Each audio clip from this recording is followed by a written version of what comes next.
बाथशिबा is the central character in the novel. Novel की central character है, केंद्रीय पात्र है, मुख्य पात्र है। She is loved by 3 men। उसको 3 जने प्यार करते हैं। पता ही है कौन कौन है? Gabriel, Oak, Boldwood and Troy. These 3 are very different from each other. और ये तीनों ही एक दूसरे से काफ़ी अलग है। So their attitude to Bathsheba also differs accordingly. तो उनका बाथशिबा के प्रति एटीट्यूड भी अलग अलग है। ट्रॉयज लव, ट्रॉय का प्यार। ट्रॉय का प्यार हम देख ही चुके हैं, उसने तो शादी भी कर ली होती है उससे। Troy looks upon Bathsheba as just one of the many beautiful women whom he tries to capture. तो ट्रॉय तो बाथशिबा को उसी नज़र से देखता है जिस नज़र से वो बाकी सुंदर लड़कियों को देखता है और उसको फंसाने की कोशिश करता है। कैप्चर का मतलब फंसाने की। He does not took upon Bathsheba as an individual. वो बाथशिबा को एक व्यक्ति के रूप में नहीं लेता, जबकि but only as a beautiful specimen of womanhood. एक जो नारी के सौंदर्य के नमूने के रूप में उसको लेता है। यानी एक व्यक्ति के रूप में ना लेकर के वो उसको एक वस्तु के रूप में लेता है। और वस्तु के रूप में जिस तरह से लड़कियों की वो खूबसूरती तलाशता है हर एक में, बस वही चीज़ उसमें तलाशता है वो। His attitude to her is the attitude of a huntsman. और उसका एटीट्यूड कैसा है? हंट्समैन का, शिकारी जैसा है। Who is out to hunt down a prey. जो शिकार के लिए निकलता है। प्रे का मतलब शिकार। To Troy every woman is a game. Troy के लिए हर लड़की एक खेल है। इसके जैसा आपने एक मीनिंग किया था ना, याद आ रहा है? प्ले बॉय जैसा कौन सा था? लिबर्टाइन। हाँ, लिबर्टाइन। ये ट्रॉय लिबर्टाइन है, जो लड़कियों को एक वस्तु मानता है और उनके पीछे भागता है और किसी के प्रति वफादार नहीं है। तो उसके लिए बाथशिबा भी वैसी ही थी। Troy has no respect for the personality of Bathsheba और फॉर हर सेंटिमेंट्स। ट्रॉय को बाथशिबा के पर्सनैलिटी से, उसके सेंटिमेंट यानी उसकी भावनाओं से कोई लेना देना नहीं है, कोई रिस्पेक्ट नहीं है उसकी। He sees only the attractiveness of the body. वो सिर्फ उसकी बॉडी की खूबसूरती को देखता है। And he wants to possess it. और उसको प्राप्त करना चाहता है। He also sees the prosperity of the woman. और इसके साथ साथ वो उस औरत की धन भी देखता है। वो अमीर भी तो थी। प्रोस्पेरिटी का मतलब उसकी अमीरी। And perhaps that makes him marry her. और शायद इसीलिए वो उससे शादी करता है। वो बोल भी तो देता है उसको एक मौके पर। फैनी ब्राउनी जब मर जाती है ना, तो वो कहता है कि मुझे मेरा सच्चा प्यार तो ये था, तेरे से तो मैंने शादी तेरे पैसों के लिए की है। From the very beginning of their contact with each other, Troy makes an appeal to the worst in Bathsheba. तो शुरू से ही जब उनका कॉन्टैक्ट हुआ होता है, संपर्क होता है, तो ट्रॉय उसको अपील करता है टू द वर्स्ट इन बाथशिबा। जो बाथशिबा के अंदर सबसे बुरा है उसको अपील करता है। बाथशिबा के अंदर सबसे बुरी चीज़ ये थी कि वो जल्दी से विश्वास कर लेती किसी को। और ट्रॉय उसी चीज़ को एक्सप्लॉइट करता है, उसी चीज़ को अपील करता है। वो प्रभावित कैसे हो जाती है बाथशिबा उससे? मैनर्स, उसके मैनर्स ऐसे थे, उसके बोलने का तरीका ऐसा था, इतनी अच्छी तरीके से वो तारीफ़ करता था कि कोई भी उसको पसंद करने लग जाता था। दूसरा वो सोल्जर था। सोल्जर होने के कारण वो यूनिफॉर्म में रहता था, तो भी अट्रैक्टिव लगता था वो औरों को। तो ये सारी चीज़ें थी जो बाथशिबा के अंदर वर्स्ट थी, वो उसके चपेटे में आ गई। His line of attack is to flatter her by vanity by paying glowing compliments to her beauty. तो उसका अटैक करने का तरीका क्या था? ट्रॉय का औरतों पे अटैक करने का मतलब उनको फंसाने के लिए वो क्या करता था? फ्लैटर करता था, चापलूसी करता था। Her to is to flatter her by vanity by paying glowing compliments to her beauty. और उसकी ब्यूटी को ग्लोविंग कॉम्प्लीमेंट्स दे करके, ग्लोविंग कॉम्प्लीमेंट्स यानी बहुत अच्छी अच्छी तारीफ़ें करके। These compliments attract Bathsheba because of their boldness. तो उन तारीफ़ों ने बाथशिबा को अट्रैक्ट किया क्योंकि वो बड़ी बोल्ड थी, यानी सीधी सपाट थी। There is no doubt that some of these compliments are sincere. और इसमें भी कोई डाउट नहीं है कि कुछ कॉम्प्लीमेंट्स तो सिंसियर भी थे। सिंसियर का मतलब असली थे, मतलब नकली नहीं थे। सिंसियर का मतलब ईमानदारी से होता है, भी सही थे, वो गलत नहीं बोल रहा था कि अगर वो उसको कॉम्प्लीमेंट कर रहा था, क्योंकि बाथशिबा सुंदर भी तो थी। Troy is capable of being deeply moved. Wherever he sees genuine beauty, और ट्रॉय जहाँ कहीं भी जेन्युइन ब्यूटी देखता था, सुंदरता देखता था, वहाँ वहाँ वो मूव्ड भी हो जाता था और औरों को भी मूव कर देता था। मूव करने का मतलब प्रभावित कर देता था। इट इज़ दस ही कनकर्स हर हार्ट, इसी तरीके से वो उसका दिल जीत लेता है। To Troy Bathsheba never meant anything more than this, Troy के लिए बाथशेबा इससे ज़्यादा और कुछ नहीं थी। She is merely an all instrument of pleasure for him, वो सिर्फ उसके लिए प्लेजर का स्रोत थी, प्लेजर का इंस्ट्रूमेंट थी, प्लेजर का साधन थी वो। If his heart is touched at all it is touched by Fanny, अगर उसके दिल को किसी ने छुआ था तो किसने छुआ था? फैनी ने। He is rough and even cruel with Bathsheba, वो बाथशेबा के प्रति तो बड़ा क्रूअल था, रफ भी था। Over the dead body of Fanny, जब डेड बॉडी देखता है वो फैनी की, तो बाथशेबा के प्रति वो बहुत क्रूर हो जाता है, बहुत ही गलत बोलता है उससे। It is here that his real attitude to her is clearly brought out, और उसी मौके पर ही तो उसका जो रियल एटीट्यूड है बाथशेबा के प्रति वो पता लगता है।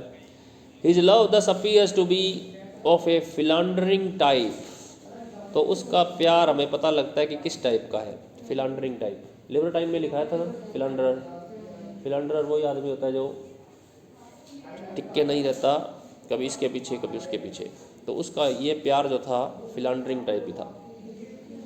Widely and uselessly Bathsheba begs him to share the kiss he gives to his dead sweetheart, but he tells her that this woman is more to me dead as she is than ever you were or are or can be। ये बड़ा important incident है पूरी novel के अंदर, कि जब बाथशेबा देखती है उसको कि वो फैनी ब्राउनी का जो डेड बॉडी होती है उसकी कब्र को चूमता है वो, तो बाथशेबा को पता नहीं होता अभी इनका कोई रिश्ता था ऐसा, बस वो पता लगता है बाद में, तो उसको बड़ा दुख होता है बाथशेबा को कि तुम्हारी पत्नी तो मैं हूँ, तुम ये प्यार जो मेरे लिए है वो तुम उसको कैसे दे सकते हो। तो उसको गुस्सा आ जाता है फिर ट्रॉय को, और ट्रॉय क्या कहता है कि this woman is more to me, ये औरत मेरे लिए ज़्यादा मायने रखती है, भले ही वो डेड है, देन एवर यू वर, तुमसे ज़्यादा मायने रखती है भले ही ये डेड है, क्योंकि वो उसका प्यार पता नहीं जग जाता है उस समय, पहले तो उसने उसकी भी तो केयर नहीं की थी, वो भी तो मरी गई थी उसके लिए। देन यू वर और आर और कैन बी, इसका मतलब है कि ना तो तुम ऐसी थी उसके जैसी, ना हो और ना कभी होगी। Fanny has retained what Bathsheba was never able to grasp Troy's love, Fanny ने वो चीज़ रिटेन की, वो चीज़ रखी जो बाथशेबा शायद कभी नहीं पा सकती थी, और वो था ट्रॉय का प्यार। अब आते हैं बोल्डवुड पे। बोल्डवुड का प्यार क्या था बाथशेबा के लिए? Boldwood's attitude to Bathsheba touches the other extreme, Boldwood का एटीट्यूड बाथशेबा के प्रति दूसरी ऊंचाइयों को छूता है। He too does not see the woman in Bathsheba and in this he is like Troy, वो भी बाथशेबा के अंदर की औरत को नहीं देख पाता जैसे कि Troy. To him Bathsheba is an angel, लेकिन उसके लिए बाथशेबा एक एंजल है, एक परी है, एक गॉडेस है, टू बी वर्शिप, जिसकी पूजा की जाए। ही इज़ हर डिवोटी, वो उसका डिवोटी है, उपासक है वो, यानी उसने बाथशेबा को ज़रूरत से ज़्यादा ही हाइट पे चढ़ाया हुआ है, औरत के रूप में वो भी नहीं देख रहा, वो उसको देवी मान रहा है। He worships her almost like a deity, वो उसको एक देवी की तरह प्यार करता है। He forgets everything for her sake, वो उसके लिए सब कुछ भूल जाता है। He is unable to see Bathsheba as she is, वो बाथशेबा को उस तरीके से नहीं देख पाता जैसे कि वो है। He sees only all idealised picture of Bathsheba, वो हमेशा बाथशेबा की आइडियलाइज्ड पिक्चर देखता है, एक आदर्श मान के देखता है उसको। A picture formed by his own imagination, और वो पिक्चर उसने अपनी इमेजिनेशन में ही बनाई हुई है।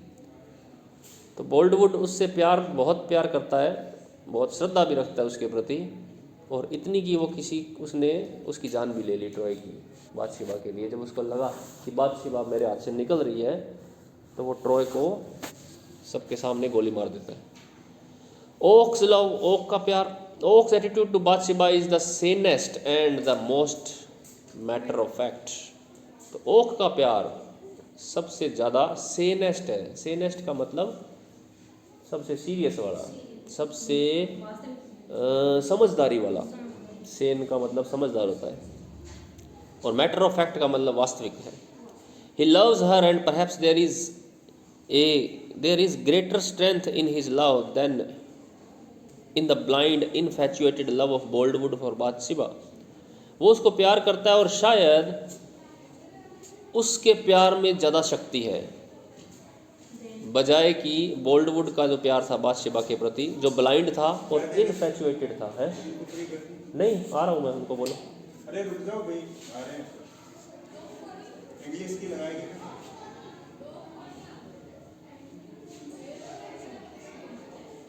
तो आगे है, Oak's blind to Bathsheba's reality of character, ये था। But this strong love does not make Oak blind to Bathsheba's reality of character. Oak Bathsheba का जो रियल में जो कैरेक्टर होता है उसके प्रति कभी भी ब्लाइंड नहीं होता, उसको पता होता है कि ये किस टाइप की लड़की है, हालांकि उससे प्यार बहुत करता है वो। To him she is a real woman with all her पर strength as well as weakness. उसके लिए तो वो एक रियल वुमन है, वो ना तो उसको नीचे देखता है ना ही ऊपर करके देखता है, वो एक औरत के रूप में उसको देखता है और उसको पता है कि इसकी अपनी कुछ कमजोरियां और शक्तियां हैं।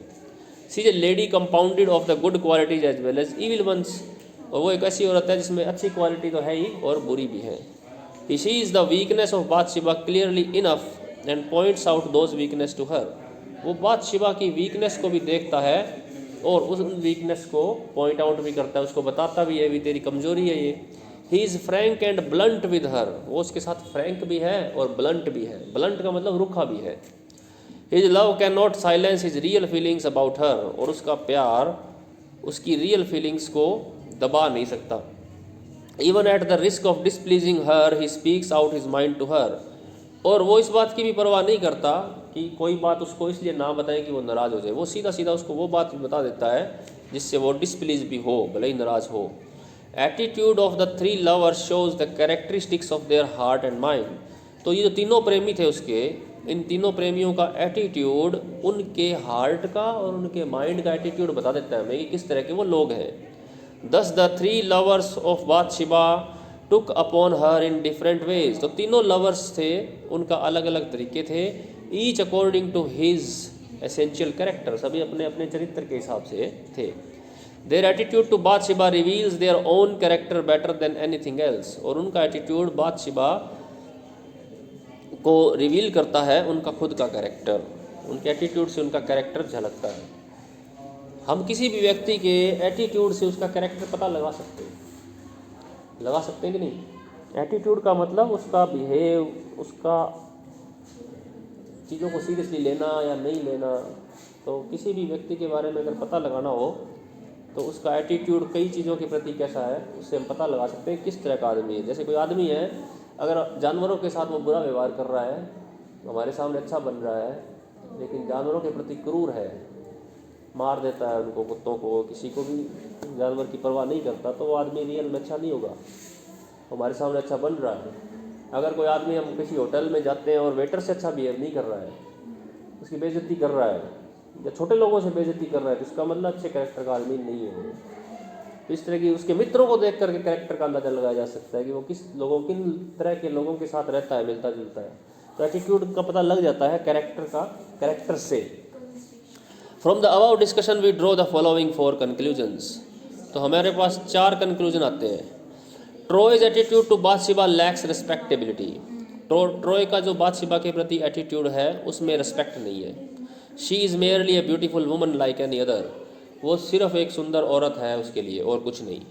बोल्डवुड is full of adoration. Boldwood adoration से फुल है, यानी वो उसकी बहुत प्रशंसा करता है और वर्शिप भी करता है, पूजा भी करता है उसकी। For Bathsheba she is a goddess for him. Boldwood के लिए वो देवी है। Oak as a realistic rational attitude. Oak का जो एटीट्यूड है वो रियलिस्टिक है, वास्तविक है और रैशनलिस्ट है, तार्किक है। Bathsheba he knows her strength and weakness and then adjust his attitude accordingly. वो जानता है कि बादशिबा की स्ट्रेंथ क्या है, वीकनेस क्या है, और उसके हिसाब से अपना एटीट्यूड सेट करता है। The differing attitude of the 3 lovers show that characteristic of their mind and heart. तो उनका जो एटीट्यूड है उन तीनों प्रेमियों का, वो उनके माइंड और उनके हार्ट की विशेषताओं को बताता है। दस in the novel far from madding crowd love holds a unique position. तो प्यार की एक बहुत अच्छी जगह है इस नावल में, प्यार ही तो इसकी थीम है।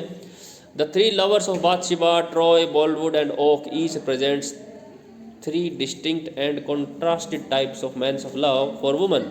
तो तीनों जो हैं ये ट्रॉय, बॉलीवुड और ओक, तीनों अलग अलग तरह के व्यक्तियों का प्रतिनिधित्व करते हैं, किस तरह के लोग अलग अलग तरह के होते हैं। तुमने तो पढ़ी हुई है ना, एग्जाम भी दे के आए हो। सर इसमें से पर्सन बताते हैं। Sergeant Troy represent philandering type, Troy philandering type है। Where woman is only an instrument of pleasure, ये हमने पढ़ लिया है पहले, लगभग ऐसा सही रिपीट हो रहा है, ये बहुत है इतना, ठीक है।